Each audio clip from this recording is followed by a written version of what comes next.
একজনের সাথে খুব কঠিন প্রেম ছিল তোমার। ভালোবাসলাম কাকে আর আমি গেলাম কোথায়, বাট আমি চাইবো যে তার আরো অনেক ভালো কিছু ডিজার্ভ করে সে। শাকিব খানের প্রথম ভালোবাসাকে পূর্ণিমার সামনে বিস্ফোরক স্বীকারোক্তি।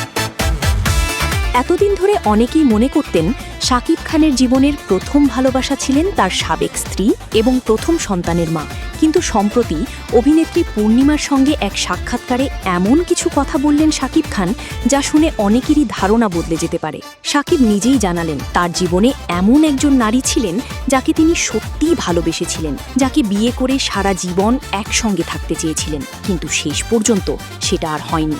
সাক্ষাৎকারে নিজের ব্যক্তিগত জীবন নিয়ে কথা বলতে গিয়ে শাকিব খান বলেন তার জীবনে এমন একজন নারী এসেছিলেন যিনি ছিলেন অত্যন্ত সুন্দরী এবং যার সঙ্গে তিনি নিজের ভবিষ্যৎ কল্পনা করেছিলেন। শুধু ভালোবাসাই নয়, তাকে বিয়ে করে সংসার করার স্বপ্নও দেখেছিলেন তিনি। শাকিবের ভাষায়, আমি তার সাথেই থাকতে চেয়েছিলাম, তাকেই বিয়ে করতে চেয়েছিলাম, আর গেলাম কোথায়। মাত্র কয়েকটি শব্দ হলেও এই বক্তব্যে যেন ফুটে উঠেছে এক গভীর আক্ষেপ।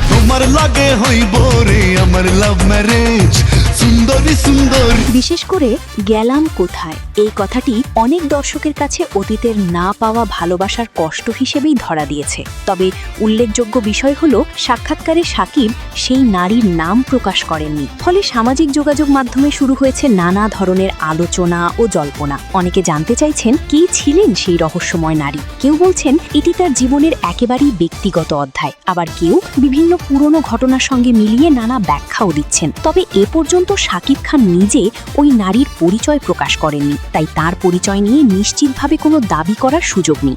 এই সাক্ষাৎকারের পর একটি বিষয় পরিষ্কার, সুপারস্টার হওয়ার আগেও শাকিব খানের জীবনেও ছিল ভালোবাসা, স্বপ্ন আর না পাওয়ার গল্প।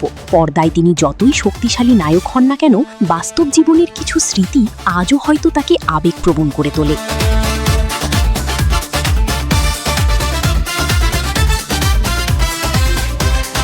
আপনাদের কি মনে হয় শাকিব খানের এই বক্তব্য কি শুধুই অতীতের একটি স্মৃতি, নাকি এখনও সেই না পাওয়ার আক্ষেপ তার মনে রয়ে গেছে?